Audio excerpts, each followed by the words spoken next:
என்னுடைய வணக்கத்தை மறுபடியும் தெரிவித்துக் கொள்வதோடு ஒரு 10 நிமிட காலம் இதுவரைக்கும் நடந்தது என்ன நடந்துகிட்டு இருக்கு, இதுக்கு எப்படி நாம் ஒரு தீர்வு கண்டுபிடிப்பதற்கான முயற்சியில் இறங்கி இருக்கிறோம் என்பதை உங்களுக்கு நான் சொல்ல கடமைப்பட்டிருக்கின்றேன்.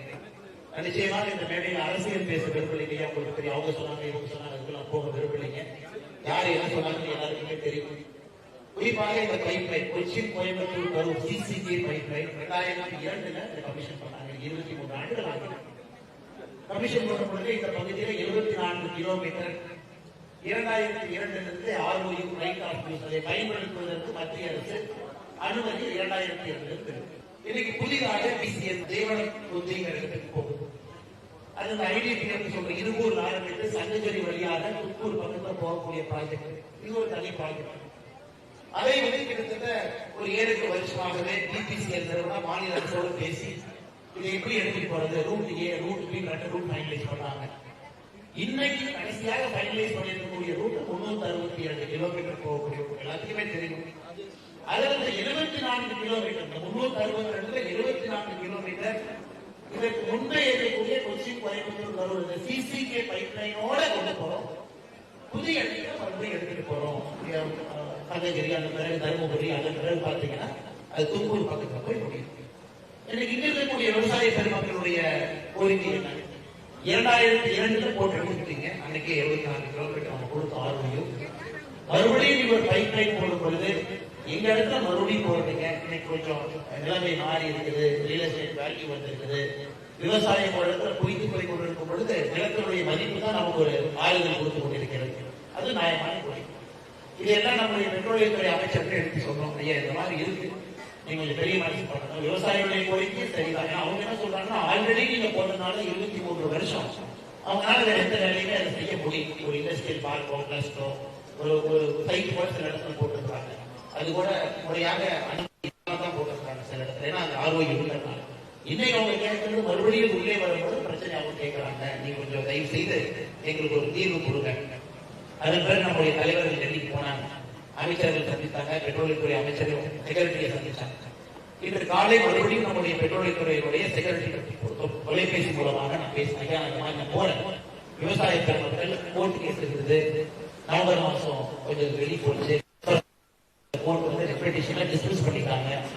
அதன் பிறகு ஹைகோர்ட்ல டைரக்ஷன் நம்முடைய மாண்புமிகு உயர்நீதிமன்றத்தினுடைய அனுமதி பெற்று போலீஸ் டைரக்ஷன் கொடுத்து 29 மேலிருந்து மறுபடியும் ஆரம்பிச்சிருக்காங்க. இந்த 74 கிலோமீட்டர் 9 கிலோமீட்டர் கோயம்புத்தூர் மாவட்டத்துக்குள்ள இருக்கு, 63 கிலோமீட்டர் திருப்பூர் மாவட்டத்துக்குள்ள இருக்கு. இப்ப திருப்பூர் மாவட்டத்துக்குள்ள விவசாய பெருமக்கள் எல்லாருமே அரவணைப்பு உட்கார்ந்துருக்காங்க. அதற்கு நம்முடைய பெட்ரோலியத்துறை செயலாளர் வந்து ஒரு 2-3 விஷயங்களை சொன்னாங்க. அவங்களுடைய கவனத்துக்கு நான் கொண்டு வரேன். அவங்களுடைய இந்த மீட்டிங் நடந்து முடிந்த பிறகு இவங்கெல்லாம் போன பிறகு அந்த நாகராஜன் அவர்கள் நம்முடைய செல்வத்தையெல்லாம் போன பிறகு இதுக்கு 2 விஷயம் சொல்றாங்க. 2 நேஷனல் ஹைவே 81 இங்க இருக்கு கரூர் போற ஹைவே, அந்த பக்கம் நேஷனல் ஹைவே 544 சேலம் போற ரூட் ஒன்று இருக்கு. இப்ப நேஷனல் ஹைவே 544 நம்ம மாத்திர கொண்டு போயிடலாம்னு பார்த்தோம்னா அது ஆல்ரெடி IOCL கெயின் அவங்க பைப் லைன் இருக்குது. ஆல்ரெடி 2 பைப் லைன் ரோடு பக்கத்துல போட்டுருக்காங்க. மூன்றாவதாக டிபிசிஎல் பைப் லைன் போறதுக்கு அனுமதி இல்லை, போடவும் முடியாது. 3 பைப் லைன் ஒரு நேஷனல் ஹைவே எப்படி போகும், இடம் இல்லை. அதனால நேஷனல் ஹைவே 544 சேலம் போறது நம்ம கொண்டு போக முடியாது, வாய்ப்பே. இன்னைக்கு நேஷனல் ஹைவே 81 இந்த ஹைவே கொண்டு வாங்க. அதற்கு அவங்க ஃபுல்லா ஸ்டடி பண்ணிட்டு ஒரு ப்ராஜெக்ட் ரெடி பண்ணிருக்காங்க. அதாவது இந்த சிசிகே 24 கிலோமீட்டர் தவிர்த்து நேஷனல் ஹைவே 81 ஒட்டி கொண்டு போறோம் அப்படின்னா சூலூர் நகரத்தை தாண்டணும், பல்லடம் நகரத்துக்குள்ள வராம வெளியே போகணும், வெள்ளவயலுக்குள்ள வராம வெளியே போகணும், காங்கேயத்துக்குள்ள வராம வெளியே போகணும். 4 சிறு பெரிய நகரங்கள் இந்த NH-80 இருக்காங்க. இந்த 4ஐயும் உள்ள வராம மக்கள் உள்ள நம்ம பறிச்சு நேஷனல் ஹைவே பறிச்சு போறது கஷ்டம். ஏன்னா நேஷனல் ஹைவே பக்கத்துல பறிச்சு போடும்போது பக்கத்துல இருக்கிற வீடுகள் இருக்கு.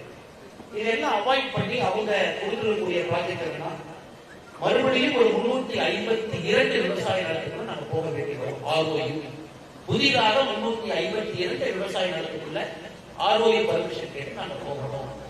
இன்னைக்கு அதையும் நாங்கள் மாநில அரசோடு பேசிக் கொண்டிருக்கிறோம். புதுசா 352 பேர் நிலத்தை நாங்கள் எடுக்கணும், 352 பட்டா நிலத்துக்குள்ள கொண்டு போகணும். இது ஏற்கனவே இருக்கிற சிசிகே மேல நாங்க கொண்டு போறோம்.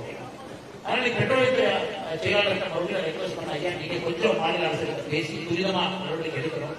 ஏன்னா ஒரு பக்கம் பிபிசிஎல் வேலை ஆரம்பிக்கிறாங்க. அவங்க கேட்டா ஹைகோர்ட்டுடைய உத்தரவு, நாங்க இருக்கிற ஸ்டேலாம் வெக்கேட் பண்ணிட்டோம். 9 ரிப்பெட்டிஷன் போட்டிருக்காங்க. ஃபர்ஸ்ட் ஒருத்தர் கணேசன் அவங்க போட்டிருக்காங்க. அதன் பிறகு 8 ரிப்பெட்டிஷன், 9 ரிப்பெட்டிஷன் நாங்க க்ளோஸ் பண்ணி வந்திருக்கிறோம். ஆனா ஹைகோர்ட் உத்தரவின் படி நடக்கிறோம். நீங்க தடுத்தீங்கன்னா கண்டெம்ட் ஆஃப் கோர்ட் ஆகும் என்று சொல்றாங்க பிபிசிஎல் அதிகாரி. இன்னொரு பக்கம் பெட்ரோலியத்துறை செயலாளர் சொல்றது, புதிய ஆய்வு இதை தாண்டி நேஷனல் ஹைவே 81ல இந்த 4 ஊர்களுக்குள்ள போகாம வெளியே சுற்றி போகும் பொழுது 352 மட்டான் இடத்துக்குள்ள நம்ம போய் வெளியே வர்றோம், அங்கேயும் பாதிக்கிறாங்க. அதற்கான பேச்சுவார்த்தையும் நடந்து முடியுதுதான் இன்னைக்கு இருக்கக்கூடிய விஷயம். ஆனா நாங்கள் உறுதியாக இருக்கிறோம், எந்த மாற்று கருத்து இல்லை. பெட்ரோலியத்துறை செயலாளர் காலையில் பேசும்பொழுது மறுபடியும் ஒரு ப்ரொபோசல் கொடுங்க. ஐயா, நீங்க தயவு செய்து ஒரு சீனியர் ஆபீசர் உடனே ஒரு உயர் அதிகாரி பிபிசிஎல் ஐஓசிஎல் பெட்ரோலியத்துறை ஜாயிண்ட் செக்ரட்டரி எல்லாத்தையும் நடத்தும். அவர் இங்க வந்து டிஸ்ட்ரிக்ட் கலெக்டரோட உட்கார்ந்து இந்த எக்ஸிஸ்டிங் ஆர்ஓயு ரைட் ஆஃப் யூஸ் விட்டுட்டு இந்த 4 நகரத்தை தாண்டி போகும்போது எக்ஸ்ட்ரா எவ்வளவு ரேட் வருது. ஏன்னா ஆல்ரெடி பாத்தீங்கன்னா நீங்க ப்ராஜெக்ட் வந்து 1512 கோடியை தாண்டி போயிட்டு தாண்டி. ஆனால் இன்னைக்கு நாங்க ப்ரொபோஸ் பண்றது, நீங்க ஒரு அதிகாரி அனுப்புங்க, ஒரு முறை விவசாயி நீங்க ஒரு சீனியர் அதிகாரி அனுப்புங்க, அவங்க கலெக்டரோட உட்கார்ந்து பேசி எக்ஸிஸ்டிங் திருப்பி கொண்டு போகும் பொழுது எக்ஸ்ட்ரா ஏற்படக்கூடிய செலவை எப்படி சரி கட்டலாம்னு பாருங்க. ஜனநாயகத்துல எழுத்தோங்க எழுத்தம் எந்த முடிவு எடுக்க முடியாது. எல்லா பெரியவர்களும் நீங்க தெரியும். நாங்கள் முடிந்தவரை முயற்சி எடுத்து அழுத்தம் கொடுத்து இன்னைக்கு அவங்களை கன்வின்ஸ் பண்ணிட்டு இருக்கிறோம், ரூட்டை மாற்றி கொண்டு போங்க. அவங்க சொல்ற இன்னொரு லாஜிக் என்ன, 2002 எங்களோட தான் அந்த ஆர்ஓயு, அதுல புதிதாக அவர்கள் எதுவும் செய்ய முடியாது. அந்த ஆர்ஓயு மேல அவங்க எதுவும் பண்ண முடியாது. அதனால நாங்க திரும்ப அதே ஆர்ஓயு மேல தான் போறோம் அப்படிங்கிறது இன்னொரு பெட்ரோலியத்துறை அதிகாரிகளுடைய வாதமாகவும் கூட இருக்கிறவே இடத்துக்குதான் போறோம். நீங்க ஒருவேளை நாங்க வரல, நாங்க இடத்துக்குள்ளேயே போகல, அந்த 74 கிலோமீட்டருக்குள்ள அந்த புதிய பைப்லைன் டிபிசிஎல் போடலைன்னா கூட அந்த பைப்லைன் 100 வருஷத்துக்கு இருக்கதான் போகுது. சிசிகே 100 வருஷத்துக்கு இருக்கதான் போகுது. அப்படி இருந்தும் அது ஏதோ உங்களால செய்ய முடியாது, சட்டப்படி வேற விஷயம் செய்ய முடியாது.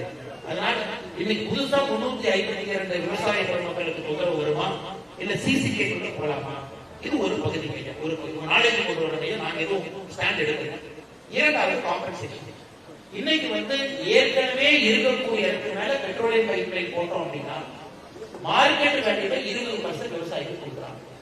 புதிதாக போட்டோம் அப்படின்னா 100% கொடுக்குறாங்க. புதிதாக ஒரு இடத்துல கொண்டு போறோம், ஏற்கனவே இருக்கக்கூடிய பைப்லைன் மேல கொண்டு போறோம், 100% அதனுடைய ஃபேர் வேல்யூ கொடுக்குறாங்க. இன்னைக்கு பெரியவர்கள் நீங்க எல்லாம் பேசி முடிவெடுக்கணும். ஒன்று, இதை மாற்றுவதற்கான சாத்தியக்கூறுகள் நம்ம இறங்கி இருக்கிறோம், முயற்சி பண்றோம், பிரஷர் போடுறோம், ஆணித்தரமா உங்க கூட நிக்கிறோம். உங்க கண் முன்னாடிதான் பாரதிய ஜனதா கட்சியினுடைய ஸ்டாண்ட நாம பெட்ரோலியத்துறை அமைச்சருக்கு உங்க கண் முன்னாடி நாங்க சொன்னோம். இந்த 74 கிலோமீட்டர் தொடாம போடுங்க அப்படிங்கிற நாங்க சொன்னோம். அதே நேரத்தில் அவங்களுடைய பிரச்சனைகள் எல்லாமே பட்டியலுக்கு ஒரு லெட்டராவும் அனுப்பிச்சிருக்காங்க. அதான் எங்களுக்கு இருக்கக்கூடிய பிரச்சனை. இன்னைக்கு நீங்க மறுபடியும் ஒரு முடிவெடுத்து அந்த ஜாயிண்ட் செக்ரட்டரி நம்ம கோயம்புத்தூர் இந்த பகுதிக்கு மறுபடியும் வரவழைத்து உங்களோட மறுபடியும் ஒரு கட்ட பேச்சுவார்த்தை நடத்தி இப்ப இருக்கிறத இன்னும் ஒரு ஸ்டெப் முன்னாடி போறதுக்கான முயற்சி நம்ம எடுக்க முடியும். ஜனநாயகத்துல எல்லாமே ஒரு படிப்படியா போறோம்.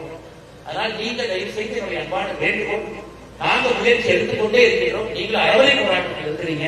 அந்த பிபிசி அதிகாரி சொன்னாங்க, இல்லைங்க சில பேர் வந்து டேமேஜ் எல்லாம் பண்ணிட்டாங்க.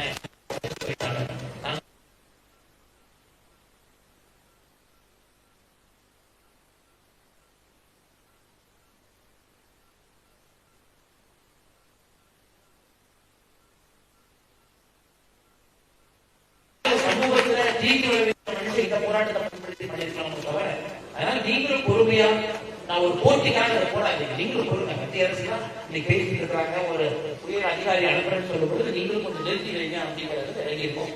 அதனால இப்ப இந்த மீட்டிங் முடிச்சோடனே நம்ம ஜி கே நாகராஜன் இந்த டிபிசி அதிகாரிகளை பார்த்து நாங்க சொல்றது அன்னை கொஞ்சம் நிறுத்தி வைங்க, பெட்ரோலியத்துறை அமைச்சர் பேசியிருக்கிறோம், ஜாயிண்ட் செக்ரட்டரி மேல இருந்து வர்றாங்க, மறுபடியும் கலெக்டர் போராட்ட குழு தலைவருக்கு உட்கார்ந்து நீங்க கொடுத்திருக்கக்கூடிய புது விஷயத்த மறுபடியும் பேசுவோம். நீங்க இந்த டைவர்ஷன் சொல்றீங்க, இந்த 4 ஊர்களுக்குள்ள கொண்டு போக முடியாது. அவங்க சொல்றது சூலூர் பல்லடத்துக்குள்ள நாங்க வரவே முடியாது, ஹைவே ஓட்டி நேஷனல் ஹைவே 81.